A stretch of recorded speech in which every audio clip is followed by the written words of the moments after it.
I was stirring Lily's oatmeal when the email landed. Subject: Napa family reunion final plans.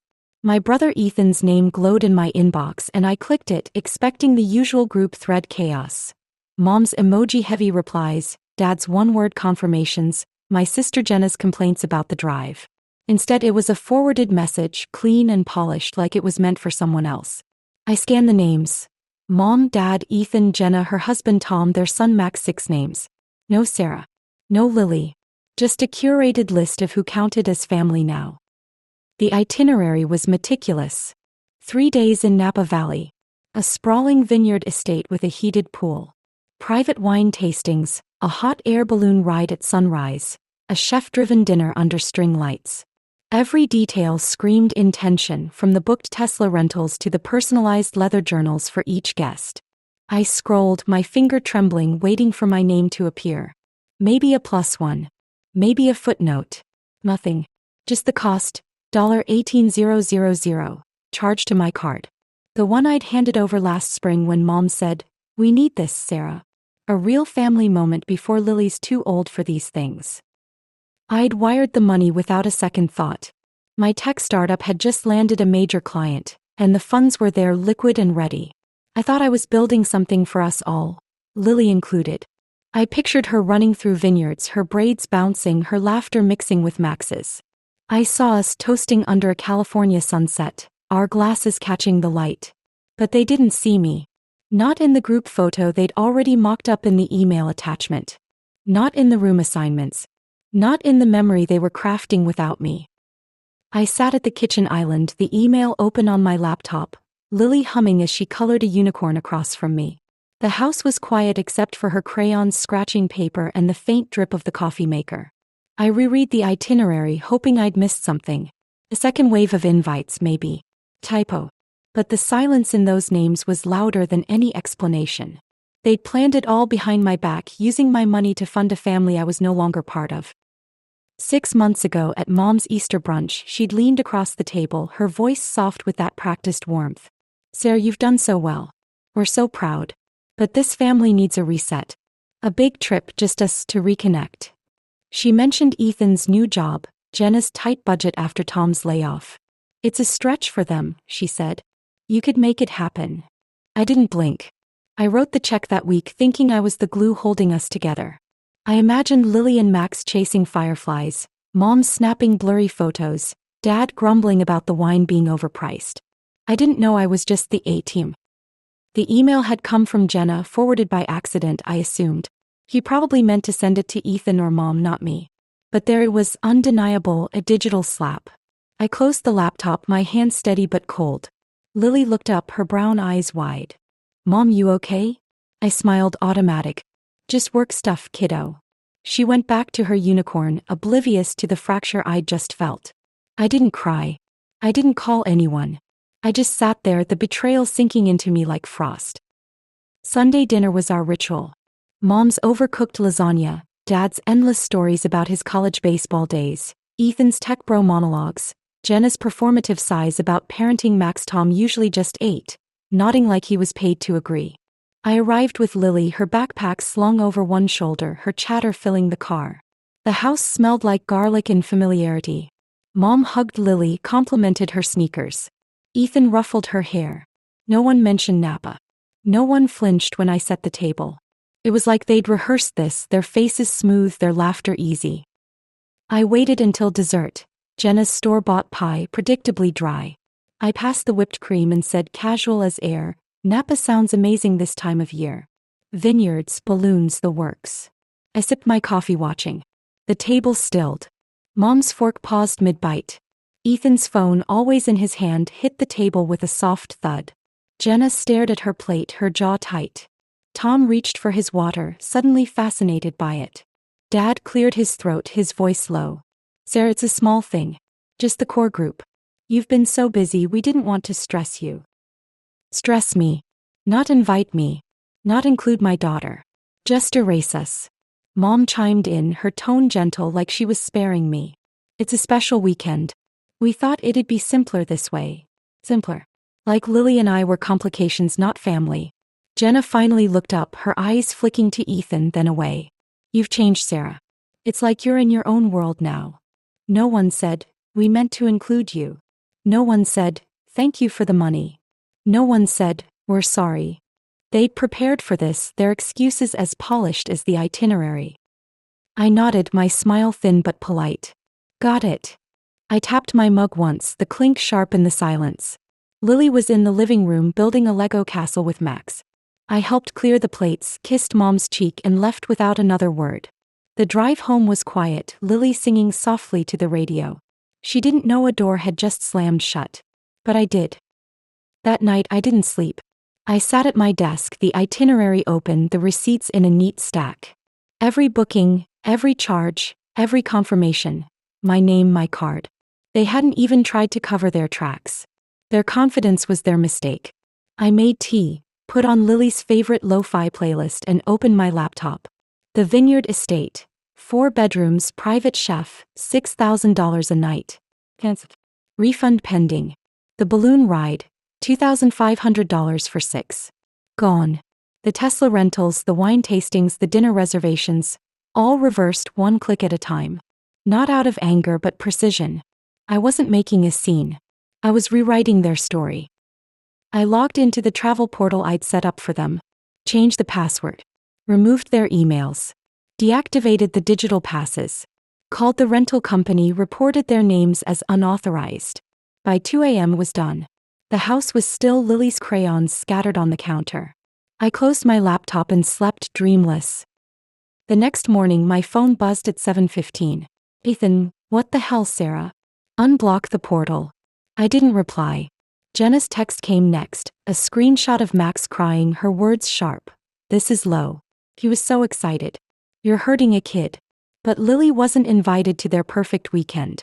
She didn't get a leather journal or a balloon ride. I texted back. Sorry, must be a glitch. I didn't. By noon Mom called. I let it go to voicemail. Sarah, honey, what's going on? The reservations are gone. Call me. I didn't. I pictured them at the airport, their matching luggage lined up. Mom arguing with a desk agent, Ethan refreshing his phone, Jenna clutching Max's hand. Me. I was helping Lily braid her hair, her laughter filling our small apartment. We made blueberry muffins, the kitchen warm with sugar and butter. I didn't tell her anything.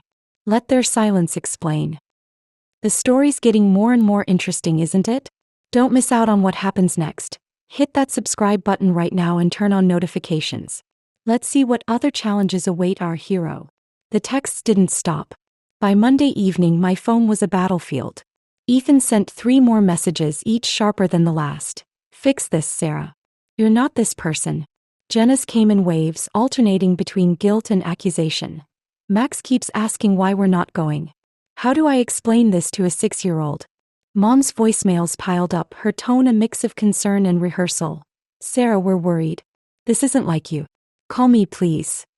Dad predictably stayed silent, but I knew he was there, nodding along to Mom's script. I didn't respond. Not yet. I let their words stack up like receipts I'd never process. Lily and I spent the evening planting succulents in tiny pots, her small hands patting soil while she chattered about school. Carter says I'm good at science, she said, grinning. I nodded, my chest tight. She didn't know her name had been erased from a family reunion, that her cousin Max got a leather journal while she got nothing. I kissed her forehead and tucked her in, her unicorn nightlight casting stars on the ceiling. Then I sat at my desk, the silence of the house wrapping around me like armor.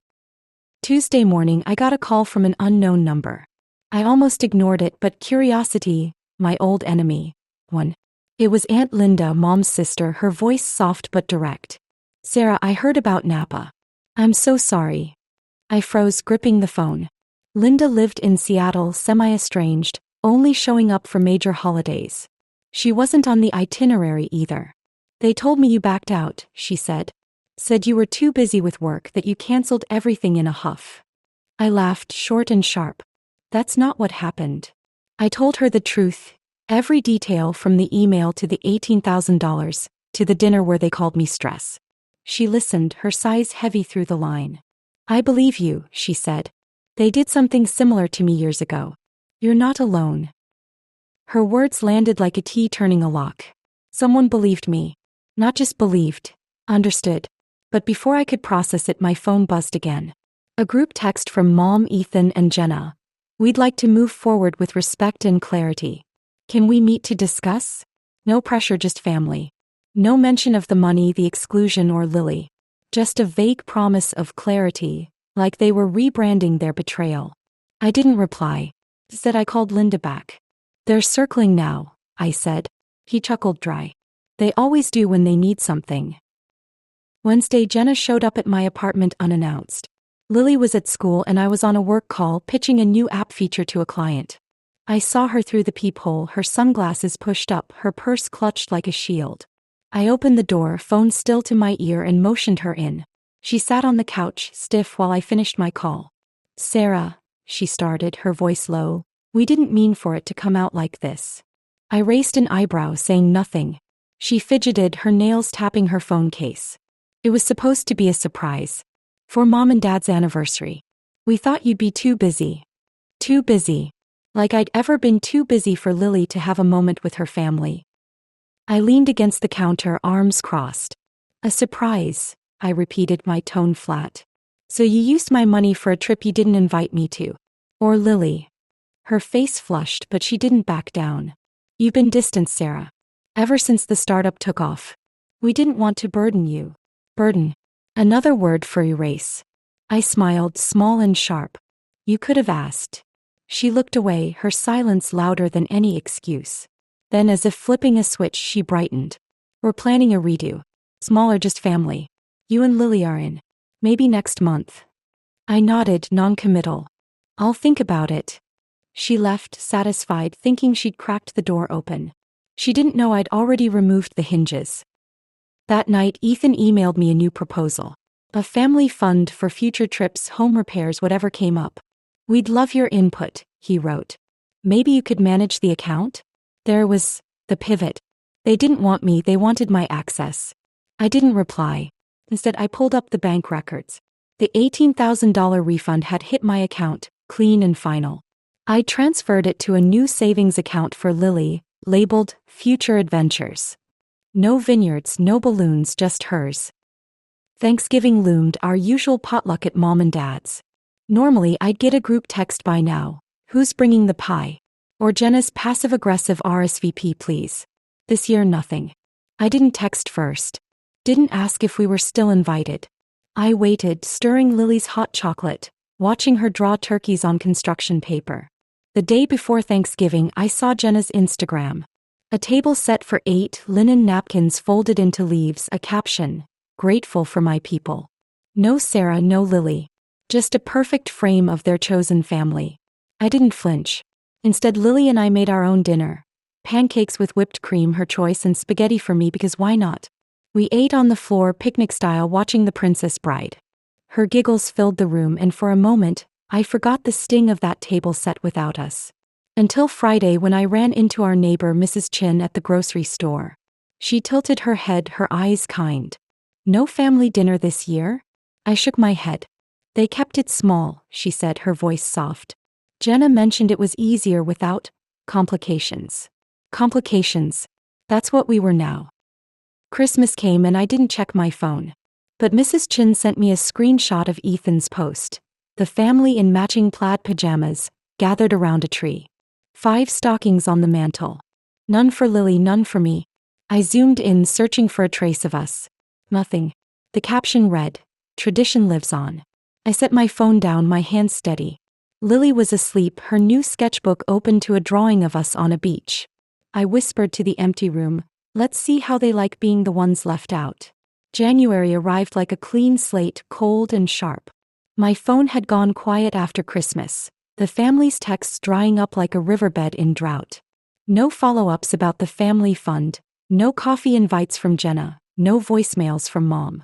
Even Ethan, who'd once sent 6 texts in an hour about Napa bookings, had nothing to say. The silence wasn't empty. It was heavy, deliberate, their way of punishing me for not folding. I didn't mind. Felt like space, room to breathe. Lily and I started the new year with a ritual. We painted her bedroom walls a soft lavender, her choice. She stood on a step stool, roller in hand, giggling as paint flecked her nose. Mom, can we go somewhere fun this year? She asked. I nodded, brushing a streak of purple from her cheek. Somewhere just for us. Her smile was enough to drown out the family's absence. Then mid-January an envelope slid under my door. No stamp, just Sarah in Mom's looping cursive, shakier than I remembered. I held it, the weight of it too light for what it carried. Inside was a single page and a check for $4,200. My share of the cancelled Napa trip, the note said. Mom's words were brief. We want to make things right. This is a start. Let's talk soon. I stared at the check, the numbers mocking me. Not because of the amount, though it was a fraction of what I'd paid, but because they thought money could stitch up the hole they'd carved. As if $4,200 could erase Lily's name from their guest list, or mine from their memory. I didn't cash it. I pinned it to the fridge next to Lily's latest drawing, a lighthouse by a stormy sea. The check wasn't an apology, it was a transaction, their way of buying back control. I let it sit there, a reminder of what I'd walked away from. A week later Ethan called. I let it go to voicemail, his voice clipped but careful. Sarah, we're planning a family meeting. Mom and Dad are selling the house. We'd like you to be part of what comes next. Maybe a shared account for the kids' futures. Call me. I didn't. The next day Jenna texted, Lily would love this, Sarah. Let's do something for the kids. Coffee soon? A heart emoji, predictably. I replied, sounds nice. I'll check my schedule. I didn't. Mom followed up, her message softer, practiced. The house sale is moving fast. We're thinking of a trust for family expenses, vacations, emergencies. You're good with numbers. We need you. Need. Not want, not love. I texted back. Let me look into it. I'll get back to you. I didn't. I mirrored their tone, polite, vague, empty, until their messages slowed, then stopped. Dad sent one last text in February. Sarah, we're not trying to push. Just need clarity on the trust. I replied, still checking some things. We'll let you know. I didn't. By March the group thread was dead. No memes, no brunch plans, no family updates. I saw Jenna's Instagram post one evening, a photo of their new condo, smaller, closer to the city. Caption, new chapter, same love. No mention of me or Lily. I didn't zoom in this time. I closed the app and helped Lily with her math homework, her pencil scratching out fractions while I sipped tea. Aunt Linda called in April, her voice warm through the line. They sold the house, she said. Moved last week. I wasn't invited to the housewarming. I laughed soft. Me neither. She paused, then added, I'm proud of you, Sarah. You're not playing their game anymore. I thanked her, my throat tight. Linda sent Lily a birthday card a week later, a hand-drawn sailboat with adventure awaits written in blue ink. It was the only card Lily got from family that year. Spring bloomed and I kept my promise to Lily. We took a road trip down the California coast, just the two of us. We stopped in Santa Cruz, ate fish tacos on the pier and collected shells until our pockets bulged. We stayed at a weathered motel with a creaky swing set, the ocean humming outside our window. Lily fell asleep with sand in her hair, her sketchbook open to a drawing of us holding hands under a palm tree. There were no private chefs, no curated itineraries, just us. Messy, real enough. I could have funded another Napa trip, rebuilt their house, written checks for their trust. But I didn't. Instead, I invested in something they'd never offered. Peace without strings. They'd cut me out to protect their version of family. I stayed out to protect my daughter. And in that choice I found something sharper than revenge, clarity. The final envelope came in May, no return address, just Sarah in Mom's handwriting, wobblier than ever. I opened it in the kitchen, Lily's laughter drifting from the backyard where she chased fireflies. Inside was a single line, we miss you both. No check, no pitch for a trust, just those 4 words. I folded the note and tucked it into a drawer, unanswered. They'd written me out of their story, but I'd started my own. And mine didn't need their approval. That night I sat on the porch, a glass of wine in hand, watching Lily dance under the stars. The silence wasn't weakness anymore. It was my last word. Hey everyone. Thanks for tuning into the Revenge Tempest channel. If you love this story, please hit that subscribe button and join our amazing community. Drop a comment below letting us know where you watched us from. Your support keeps us going. Stay tuned for more epic tales.